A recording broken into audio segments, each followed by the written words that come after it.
Selamat berjumpa kembali dalam layanan audio Sahabat Seperjalanan. Hari ini adalah hari Rabu 1 November 2023. Tema renungan saat teduh kita dengan judul Jujur Sekalipun Terancam. Firman Tuhan terambil dalam Kisah Rasul pasal 4 ayat yang ke-7 sampai dengan ke-10.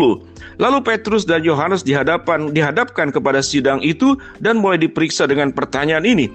Dengan kuasa manakah atau dalam nama siapakah kamu bertindak demikian itu? Maka jawab Petrus penuh dengan Roh Kudus, "Hai pemimpin-pemimpin umat dan tua-tua, jika kami sekarang harus diperiksa karena suatu kebajikan kepada seorang sakit dan harus menerangkan dengan kuasa manakah orang itu disembuhkan, maka ketahuilah oleh kamu sekalian dan oleh seluruh umat Israel bahwa dalam nama Yesus Kristus orang Nazaret yang telah kamu salibkan, tetapi yang telah dibangkitkan Allah dari antara orang mati, bahwa oleh karena Yesus itulah orang ini berdiri dan sehat sekarang di depan kamu." Mari kita berdoa. Bapa dalam surga, kami ingin belajar tentang karakter ilahi kejujuran sekalipun dalam kondisi terancam, karena kami hidup memang di dalam kebenaran, akan terus melakukan kebenaran apapun resikonya. Dalam nama Tuhan Yesus kami berdoa, amin. Shalom sahabat seperjalanannya dikasih Tuhan, jujur sekalipun terancam. Untuk bisa jujur saja dalam keadaan baik-baik itu buat orang-orang tertentu tidak mudah. Apalagi bersikap jujur dalam keadaan terancam. Kita belajar dari dua rasul daripada Yesus Kristus, yaitu Petrus dan Yohanes. Mereka berkata jujur dalam keadaan terancam. Mereka sedang disidangkan, dihadapkan kepada mahkamah agama. Dan mahkamah agama inilah yang dikatakan dalam firman Tuhan yang menyalibkan Yesus. Tetapi Allah membangkitkan Yesus. Dan di dalam hal inilah Petrus dan Yohanes diberikan kuasa oleh Tuhan untuk menyembuhkan. Konteks pada bagian ini adalah orang lumpuh yang kemudian bisa berjalan.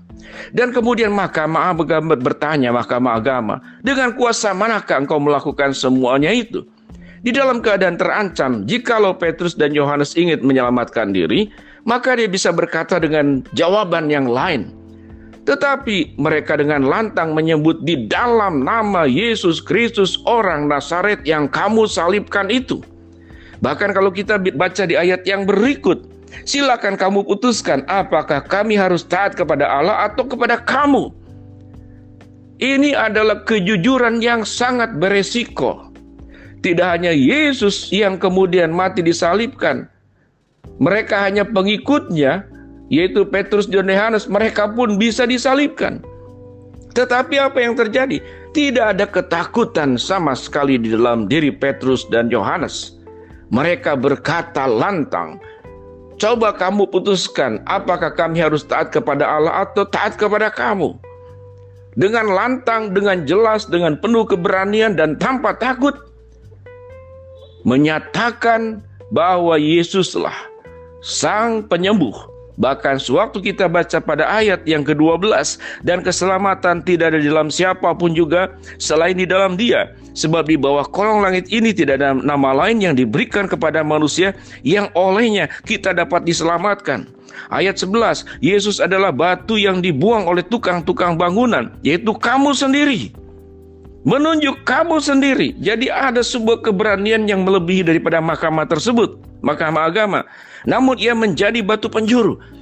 Apa yang terjadi? Sangat benar-benar tidak takut dengan kematian. Petrus dan Yohanes tidak takut dengan ancaman. Petrus dan Yohanes tidak takut dengan penjara. Petrus dan Yohanes pun tidak takut dengan salib, yang bisa diperlakukan sama sebagaimana mereka menyalibkan Yesus.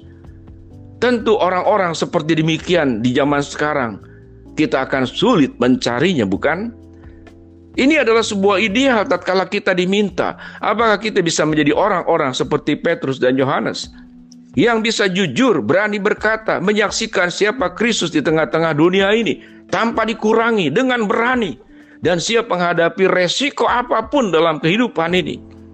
Kita akan sulit menemukan orang-orang seperti demikian. Bukankah dalam kehidupan ini malah lebih banyak orang yang bermuka dua, jilat sana jilat sini, di depan manis, di belakang buruk. Kehidupannya adalah berorientasi kepada kepentingan sendiri. Siapa yang bisa memberikan keuntungan, siapa yang bisa memberikan kuasa, siapa yang bisa memberikan kemudahan, siapa yang bisa memberikan kekayaan, siapa yang bisa memberikan kedudukan. Kita akan tunduk kepada orang yang seperti demikian. Tetapi Petrus sudah menanggalkan semuanya itu dan Yohanes. Mereka hidup jujur di dalam kebenaran, menyatakan yang benar adalah benar, yang salah adalah salah. Bahkan berani menunjuk mahkamah agama tersebut. Coba putuskan oleh dirimu, apakah kami harus takut kepada Allah atau takut kepada kamu? Sebuah tindakan yang sangat luar biasa. Sahabat seperjalanan yang dikasihi Tuhan, apa kena mengena dan aplikasinya, implementasinya untuk kehidupan dalam keseharian kita? Bagaimana seseorang bisa punya kejujuran yang sedemikian luar biasa seperti Petrus dan Yohanes? Maka yang pertama adalah dia memahami dan mengerti mereka berdua harus hidup dalam kebenaran. Orang yang hidup dalam kebenaran, dia akan berkata-kata yang benar, dia akan berpikir yang benar, dia akan berbicara yang benar, dan dia akan berbuat yang benar.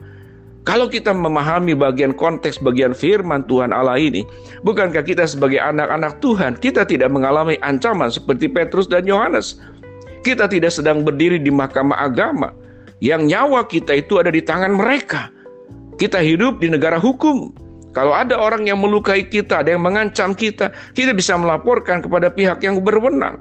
Dan orang tersebut bisa terkena jeratan hukum. Tatkala berani mengancam, membunuh, bahkan sebuah tindakan-tindakan yang sifatnya sara, suku, ras, dan agama. Lalu kita kemudian dihianati, kita dihina, kita bisa melaporkan, kita dilindungi. Tetapi Petrus dan Yohanes tidak dalam kondisi demikian. Mereka di dalam kondisi terancam nyawanya, tapi mereka berkata jujur. Mengapa demikian? Karena orientasi dan fokusnya yaitu Kristus. Tatkala mereka mengaku sebagai murid Kristus, maka hidup akan seperti dalam pengajaran Kristus, hidup di dalam pengajaran dan kebenaran yang sudah Kristus ajarkan kepada mereka. Mereka hidup dalam kejujuran. Sahabat seperjalanan yang dikasihi Tuhan, mari kita belajar hidup jujur. Bagaimana cara hidup jujur? Minimal kita tidak membohongi diri kita sendiri, bahwa kita adalah anak-anak Allah yang sudah ditebus. Kita sudah dilimpahi berbagai macam anugerah kebaikan-kebaikan Allah. Maukah kita memuliakan Allah dengan kehidupan yang jujur, tidak melukai orang lain, tidak mencari keuntungan dengan cara-cara yang tidak benar, tidak berbohong, apalagi berdusta, apalagi berkhianat. Apalagi yang kita hianati adalah orang-orang yang mencintai kita, yang mengasihi kita. Jangan mengkhianati anakmu, jangan mengkhianati orang tuamu, jangan mengkhianati pasanganmu, jangan mengkhianati orang yang sudah berkorban. Jangan lupa kepada jasa-jasa orang lain yang sudah memberikan semua kasih hidupnya buat kita semua. Hidup dalam kejujuran.